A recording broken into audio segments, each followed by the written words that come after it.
70평생을 살면서 자식한테 배신당하는 날이 올 줄은 몰랐습니다. 아들은 어머니가 요양원 침대에 누워 있는 동안 어머니 명의의 집을 팔았습니다. 공증 서류까지 꾸며서 어머니가 직접 서명한 것처럼 만들었습니다. 잔금이 들어온 날 며느리는 새 아파트 계약서에 도장을 찍었습니다. 그런데 그로부터 정확히 6달 후 그 집의 새 주인이 요양원을 찾아왔습니다. 그 사람이 꺼낸 말 한마디가 모든 것을 뒤집었습니다. 봄비가 내리던 4월의 어느 오후였습니다. 경기도 외곽의 한적한 2층짜리 건물, 푸른솔 요양원. 창문마다 빗물이 흘러내리고 복도에는 소독약 냄새와 오래된 국 냄새가 뒤섞여 있었습니다. 101호 병실은 복도 가장 끝, 창문이 작아서 낮에도 어두컴컴한 방이었습니다. 침대 3개 중 가장 안쪽 자리, 그곳에 이순자 씨가 누워 있었습니다. 올해 73이었습니다. 입원한 지 4개월이 지났지만 아들 현우는 단 한 번도 찾아오지 않았습니다. 며느리 지영은 처음 입원하는 날 짐을 내려놓고 돌아서면서 짧게 말했습니다. 어머니, 몸조리 잘하세요. 애들 학교 때문에 자주는 못 와요. 그게 마지막이었습니다. 그 이후로 문자 한 통, 전화 한 통 없었습니다. 명절도 지나갔고 순자 씨 생일도 지나갔습니다. 요양원 식당에서 미역국이 나오던 날 순자 씨는 숟가락을 들지 못했습니다. 눈물이 국그릇에 떨어졌습니다. 옆자리 할머니가 괜찮냐고 물었지만 순자 씨는 그냥 웃었습니다. 웃는 법은 이미 오래전부터 몸에 익어 있었습니다. 순자 씨의 몸 상태는 처음보다 크게 나빠지지는 않았습니다. 뇌경색 초기 증상으로 오른쪽 손에 약간의 마비가 왔고 말이 가끔 느려지는 정도였습니다. 의사는 꾸준히 재활하면 일상생활에 거의 지장이 없을 거라고 했습니다. 그러나 순자 씨는 재활치료 신청서를 내밀어도 고개를 저었습니다. 나아서 어디로 가겠느냐는 생각이 먼저였습니다. 퇴원해도 돌아갈 집이 있는지조차 몰랐으니까요. 요양원에 들어오던 날 현우는 어머니에게 서류 몇 장을 내밀었습니다. 글씨가 작고 내용이 복잡했습니다. 순자 씨가 돋보기를 찾으려 하자 현우가 부드럽게 막았습니다. 어머니, 요양원 비용이 만만치 않아요. 집담보 대출 좀 더 받아야 해서 서명만 해주시면 돼요. 복잡한 거 아니에요. 순자 씨는 의심하지 않았습니다. 평생 아들을 의심해 본 적이 없었습니다. 볼펜을 쥔 오른손이 떨렸지만 천천히 이름 석자를 눌러 썼습니다. 그 서류가 담보대출 서류가 아니라 집 전체를 아들에게 위임하는 매도 위임장이었다는 사실을 그때는 꿈에도 몰랐습니다. 봄이 가고 여름이 왔습니다. 요양원 마당의 작은 텃밭에 토마토가 빨갛게 익어갔습니다. 순자 씨는 매일 아침 창가에 앉아 그 텃밭을 바라보았습니다. 할 수 있는 일이 거의 없었습니다. 낮에는 TV를 보고 저녁에는 일찍 누웠습니다. 그러다 어느 날 아침이었습니다. 요양원 원장 박 씨가 조심스럽게 101호 문을 두드렸습니다. 표정이 평소와 달랐습니다. 무언가를 꺼내기 어려워하는 사람의 얼굴이었습니다. 이순자 어르신, 아드님한테서 연락이 왔는데요. 이달 말부터 요양원 비용을 더 이상 보내기 어렵다고 하시더라고요. 퇴원 날짜를 조율해야 할 것 같다고. 순자 씨는 잠시 아무 말도 하지 않았습니다. 창밖에는 여전히 햇살이 내리쬐고 있었습니다. 텃밭의 토마토가 바람에 살랑거렸습니다. 그 평화로운 풍경이 오히려 더 낯설게 느껴졌습니다. 퇴원하면 어디로 가야 하는지 순자 씨는 알 수 없었습니다. 40년을 살았던 수원의 그 빌라, 남편과 처음 살림을 차리던 그 집, 현우를 재워두고 새벽에 혼자 울던 그 부엌이 있는 집, 그 집이 이미 다른 사람 손에 넘어갔다는 사실을 순자 씨는 그때까지도 몰랐습니다. 그날 밤 순자 씨는 처음으로 소리 없이 오랫동안 울었습니다. 옆 침대 할머니들이 잠든 뒤였습니다. 천장을 바라보며 지나간 시간들을 하나씩 되짚었습니다. 현우를 낳던 날의 진통, 혼자 새벽에 분유를 타던 기억, 남편이 사고로 세상을 떠난 뒤 식당 일을 하며 아들 등록금을 댔던 시절들, 그 모든 것의 끝이 이 작은 침대였습니다. 그런데 아무도 몰랐습니다.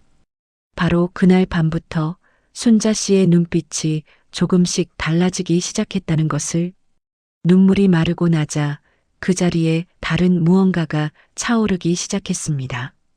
차갑고 단단한 무언가가. 이순자 씨의 삶은 처음부터 혼자였습니다. 25에 시집을 와서 27에 현우를 낳았습니다. 남편 윤철은 성격이 나쁜 사람은 아니었지만 술을 좋아했고 사업수완이 없었습니다. 작은 철물점을 차렸다 접고 트럭 운송 일을 하다가 현우가 12살 되던 해 교통사고로 세상을 떠났습니다. 빚이 3천만 원이었습니다. 순자 씨는 울 시간이 없었습니다. 남편 장례를 치르고 사흘째 되던 날부터 인근 식당에 나가 설거지를 시작했습니다. 아침 6시에 나가서 밤 11시에 들어왔습니다. 현우는 스스로 밥을 챙겨 먹고 혼자 학교에 갔습니다. 어린 나이에 철이 들었다고 동네 사람들이 칭찬했지만 순자 씨는 그 칭찬이 늘 마음에 걸렸습니다. 아이가 철이 일찍 든다는 건 그만큼 외로웠다는 뜻이라는 것을 알았기 때문이었습니다. 그래도 현우는 잘 자랐습니다. 공부를 특별히 잘하지는 않았지만 성실했습니다. 대학을 졸업하고 중소기업에 취직했고 30에 지영과 결혼했습니다. 결혼식 날 순자 씨는 하루 종일 웃었습니다. 남편 없이 혼자 키운 아들이 이렇게 듬직한 어른이 되었다는 사실이 가슴 가득 찼습니다. 그것이 지금껏 살아온 이유라고 생각했습니다. 며느리 지영은 처음에는 나쁘지 않았습니다. 서울 강남 출신의 집안도 번듯했습니다. 생활 방식이 달랐고 음식 취향도 달랐지만 그것은 시간이 해결해 줄 문제라고 순자 씨는 생각했습니다. 그러나 시간은 그 문제를 해결하지 못했습니다. 오히려 해가 갈수록 지영의 태도는 노골적으로 변해갔습니다. 명절에 내려오는 횟수가 줄었고 오더라도 하루를 채우지 않았습니다.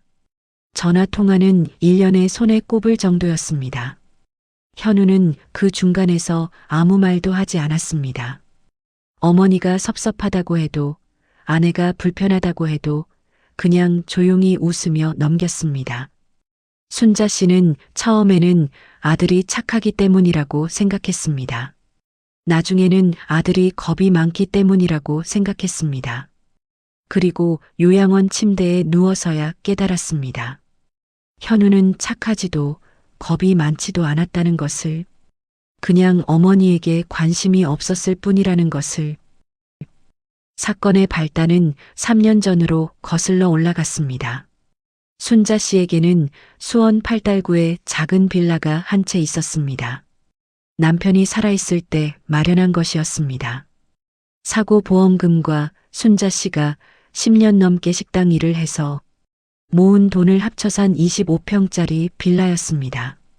가격이 오를 동네가 아니었지만 순자 씨에게는 세상에서 가장 소중한 재산이었습니다.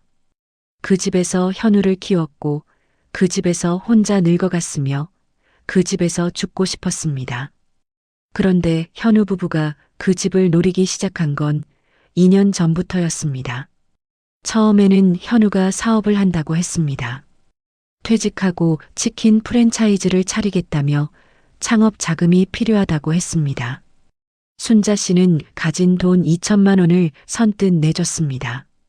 치킨집은 반년 만에 문을 닫았습니다. 그 다음에는 지영이 투자 이야기를 꺼냈습니다. 아는 사람이 부동산 투자처를 소개해줬는데 단기간에 수익이 난다고 했습니다. 순자 씨는 그때도 거절하지 못했습니다. 노후에 쓰려고 아껴둔 적금 1,500만 원이 그렇게 사라졌습니다. 투자금은 돌아오지 않았습니다. 그리고 마지막 남은 것이 그 빌라였습니다. 현우 부부는 마지막 패를 치밀하게 준비했습니다. 순자 씨가 뇌경색으로 쓰러지자 마치 기다렸다는 듯이 움직였습니다. 요양원에 입원시키는 과정에서 서류를 꾸몄습니다. 어머니가 스스로 서명했다는 형식을 완벽하게 갖추었습니다. 법무사도 공모했는지 아니면 속았는지는 알 수 없었지만 서류상으로는 하자가 없었습니다. 순자 씨 명의의 빌라는 3개월 만에 새 주인에게 넘어갔습니다. 매매 금액은 1억 8천만 원이었습니다. 현우 부부는 그 돈으로 경기도 판교에 새 아파트 계약금을 치렀습니다. 나머지는 통장에 고이 쌓아두었습니다. 그리고 요양원 비용 송금을 끊었습니다. 어머니가 어디로 가든 그것은 이제 자신들의 문제가 아니라고 생각했습니다. 그런데 그들이 미처 확인하지 못한 것이 하나 있었습니다. 그 빌라의 새 주인이 누구인지, 그리고 그 사람이 왜 그 집을 샀는지를. 퇴원 날짜가 20일 뒤로 잡혔습니다. 요양원 측은 최대한 배려해주겠다고 했지만 더 이상 비용이 들어오지 않는 이상 자리를 비워달라는 수밖에 없었습니다. 원장 박 씨는 미안한 표정으로 몇 차례 사회복지사를 연결해주겠다고 했지만 순자 씨는 고개를 저었습니다. 민폐를 끼치는 것에 익숙하지 않은 사람이었습니다. 갈 곳이 없었습니다. 친정 식구들은 오래전에 뿔뿔이 흩어졌습니다. 오빠는 지방에 살다 이미 세상을 떠났고 여동생은 몸이 불편해 자식들 손에 매달려 사는 처지였습니다. 동네 친구들이 있었지만 요양원에 들어온 이후 연락이 끊겼습니다. 먼저 전화하는 것이 부끄러웠습니다. 자식한테 버려진 신세라는 게 창피했습니다. 순자 씨는 퇴원 날짜를 받아들고 며칠 동안 아무것도 먹지 않았습니다. 죽고 싶다는 생각이 스쳐 지나갔습니다. 70평생을 열심히 살았는데 이 작은 요양원 침대 하나 지킬 수 없다는 사실이 너무 수치스러웠습니다. 그러나 죽는다는 것도 막상 생각해보면 억울했습니다. 현우가 잘 살고 지영이 새 아파트에서 호강하는 걸 두 눈으로 확인도 못하고 죽는다는 게 그 억울함이 오히려 순자 씨를 붙잡았습니다. 그러던 어느 날 오후였습니다. 요양원 로비에 낯선 방문객이 찾아왔습니다. 60 초반쯤 되어 보이는 단정한 차림의 여성이었습니다. 요양원 직원이 101호로 안내하겠다고 했지만 그 여성은 먼저 원장실을 찾았습니다. 한참 뒤 원장 박 씨가 직접 순자 씨 방으로 왔습니다. 어르신, 손님이 오셨어요. 어르신을 꼭 만나고 싶다고 하시는데 들어오셔도 될까요? 그 여성이 방으로 들어왔습니다. 조심스럽게 문을 닫고 순자 씨 침대 옆 낡은 의자에 앉았습니다. 그리고 지갑에서 명함 한 장을 꺼냈습니다. 어르신, 저는 수원 8달구 연화빌라 402호를 석 달 전에 구매한 사람입니다. 제 이름은 최미경이고요. 순자 씨의 얼굴이 굳었습니다. 연화빌라 402호. 그게 자신의 집이었습니다. 40년을 살았던 바로 그 집.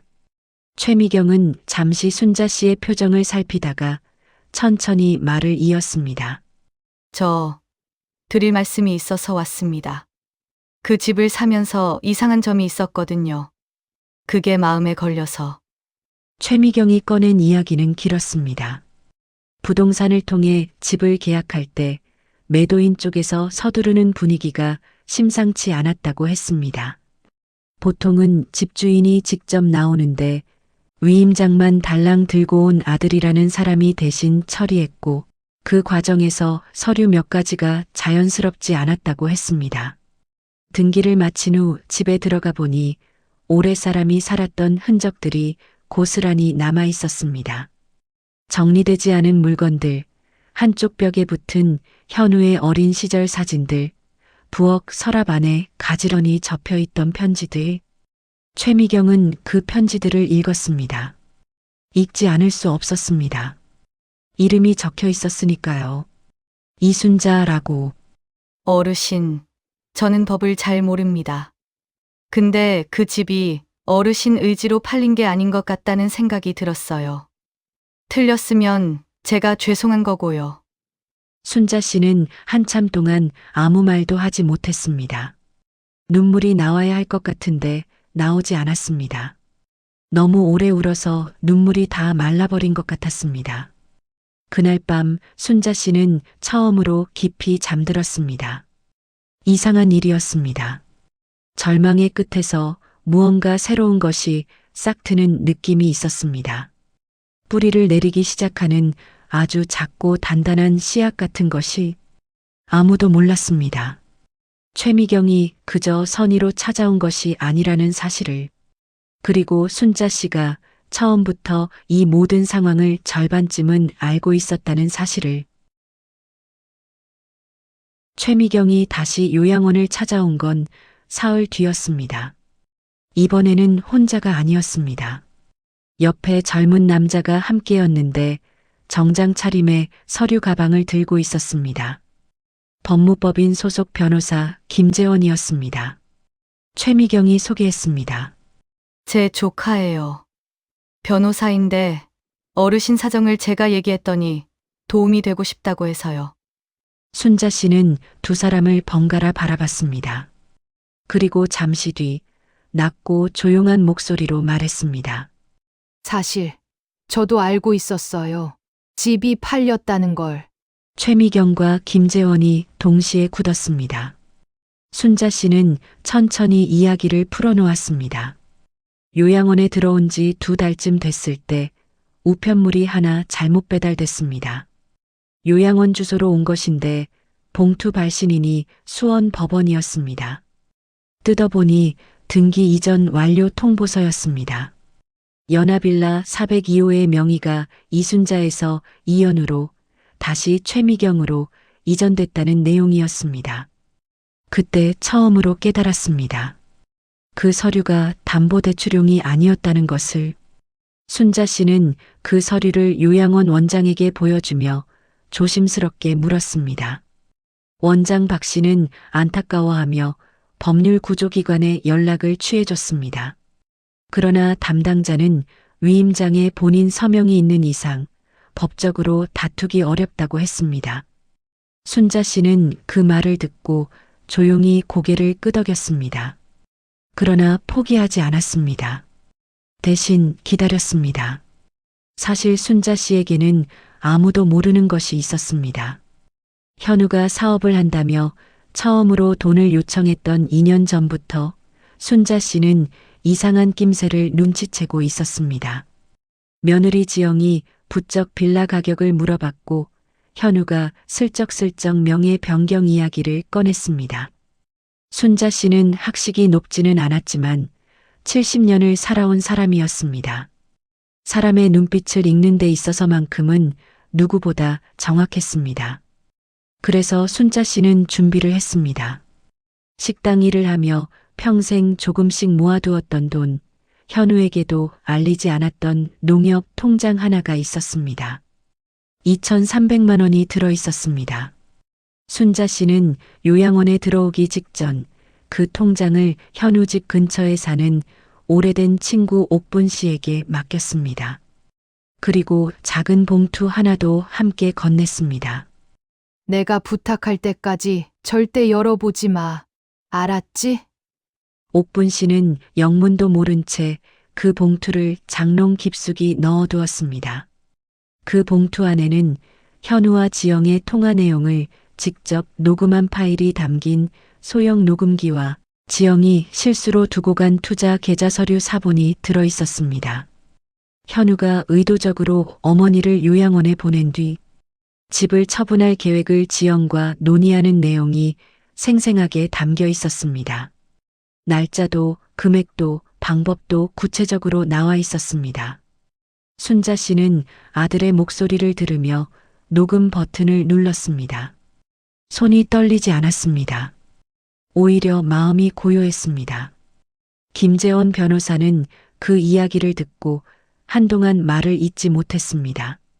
변호사 생활 10년 만에 이렇게 치밀하게 증거를 준비한 노인을 처음 봤습니다.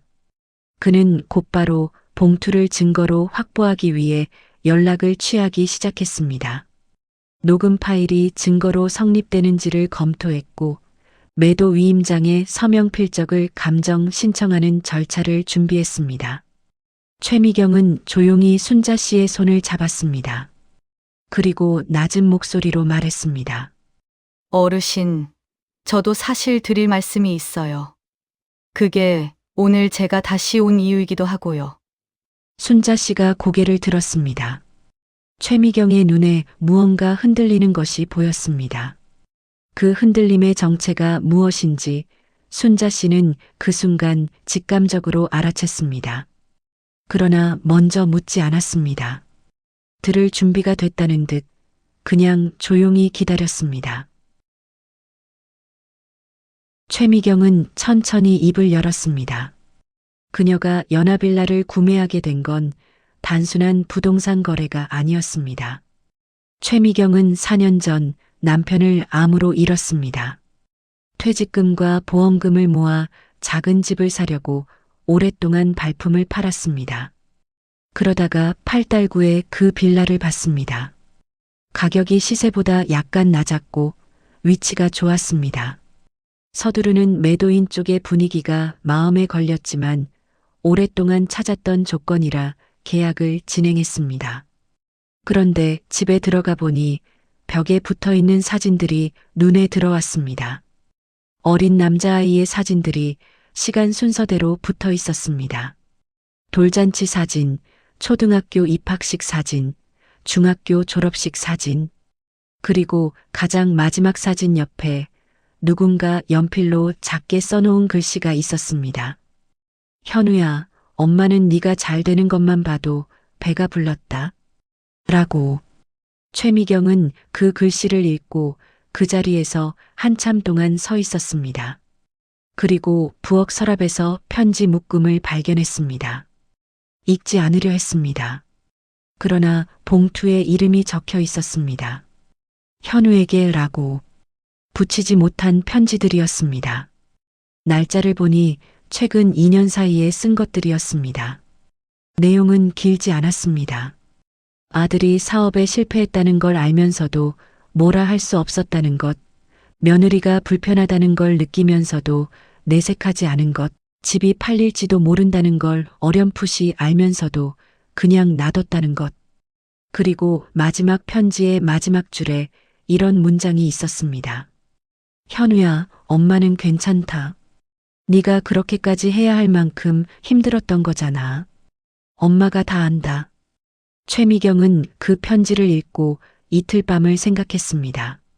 그리고 요양원 주소를 수소문했습니다.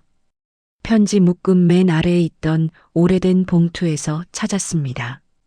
요양원 앞으로 온 등기 이전 통보서가 복사되어 끼워져 있었습니다. 순자 씨가 스스로 보관해 둔 것이었습니다. 순자 씨는 최미경의 이야기를 들으며 눈을 감았습니다. 그 편지들을 기억했습니다. 붙이지 못했지만 버리지도 못했습니다. 아들에게 화가 났지만 그 화보다 더 깊은 곳에 다른 감정이 있었습니다. 그것이 무엇인지는 말로 설명하기 어려웠습니다. 엄이라는 것의 본능 같은 것이었습니다. 그러나 지금 이 순간 순자 씨의 마음은 달랐습니다. 아들을 용서하고 싶은 마음과 끝까지 책임을 물어야 한다는 마음이 동시에 있었습니다. 그리고 오랜 침묵 끝에 순자 씨는 결론을 냈습니다. 그 결론은 예상외로 단단하고 명확했습니다. 용서는 내가 원할 때 하는 거예요. 근데 그게 지금은 아니에요. 김재원 변호사는 이후 2달에 걸쳐 치밀하게 움직였습니다. 녹음 파일은 전문 분석기관에서 편집 여부를 검증받았고 위임장의 서명은 필적 감정에서 강압 또는 기망에 의한 서명 가능성이 높다는 의견이 나왔습니다. 결정적인 것은 공무원 법무사였습니다. 그 법무사가 과거에도 유사한 방식으로 노인명의 서류를 처리한 전력이 있다는 사실이 드러났습니다. 검찰은 수사에 착수했습니다.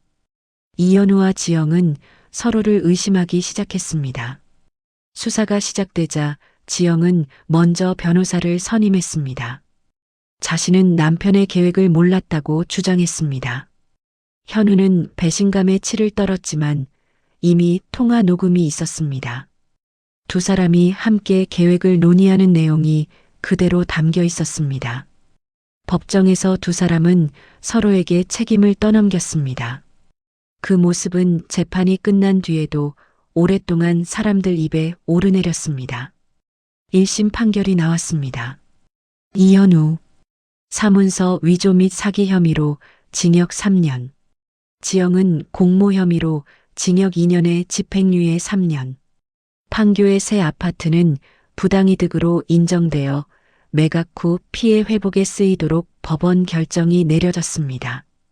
그리고 그 판결이 있던 날 최미경은 순자 씨에게 서류 하나를 내밀었습니다. 연합빌라 402호 매매 계약 해제 동의서였습니다. 어르신, 저는 이 집을 시세대로 정당하게 샀습니다. 법적으로는 제 집이에요. 그런데 저는 이 집을 갖고 싶지 않아요. 어르신 집이에요. 원래.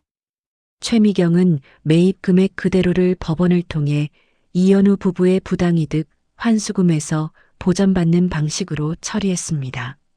서류상의 절차가 복잡했지만 김재원 변호사가 정리했습니다.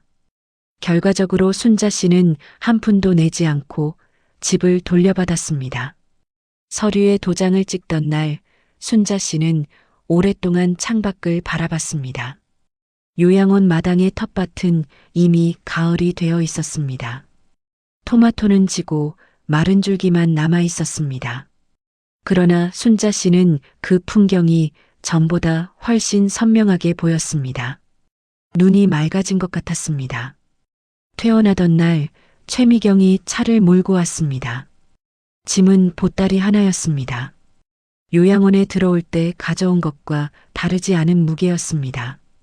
그러나 떠나는 순자 씨의 등은 들어올 때와 전혀 달랐습니다.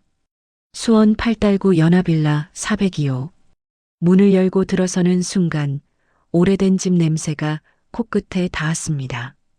사람이 살던 냄새, 세월이 밴 냄새. 벽에는 여전히 현우의 어린 시절 사진들이 붙어 있었습니다. 최미경이 떼지 않고 그대로 뒀던 것이었습니다. 순자 씨는 그 사진들 앞에 한참 서 있었습니다. 아들의 6살적 얼굴, 웃고 있는 얼굴. 그 얼굴을 보는데 마음이 복잡했습니다. 미움과 사랑이 뒤섞인 이름 붙이기 어려운 감정이었습니다. 그러나 순자 씨는 사진을 떼지 않았습니다. 아직은 때가 아니었습니다. 부엌으로 가서 가스레인지에 불을 켰습니다. 냉장고에 최미경이 미리 채워둔 식재료들이 있었습니다. 순자 씨는 오랜만에 직접 국을 끓였습니다.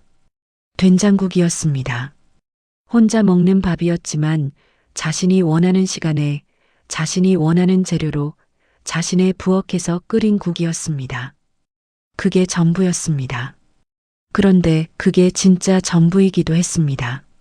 국이 끓으면서 김이 오르는 걸 바라보다가 순자 씨는 혼잣말을 했습니다. 내가 이겼다. 크게 말하지 않았습니다. 누군가에게 들려주려고 한 말도 아니었습니다. 그냥 그 작은 부엌에서 자기 자신에게 하는 말이었습니다. 오래전 남편이 살아있을 때 두 사람이 함께 앉아 밥을 먹었던 그 식탁에 순자 씨는 혼자 앉았습니다. 국 한 그릇, 밥 한 공기. 천천히 끝까지 다 먹었습니다. 창밖으로 가을 저녁이 내려앉고 있었습니다. 노을이 붉었습니다. 여러분이라면 자식에게 이런 배신을 당했을 때 어떻게 하셨을 것 같으십니까? 그리고 이순자 씨가 끝내 사진을 떼지 않은 이유가 무엇이라고 생각하십니까? 이 이야기가 마음에 남으셨다면 좋아요와 구독으로 다음 이야기를 기다려주세요. 감사합니다.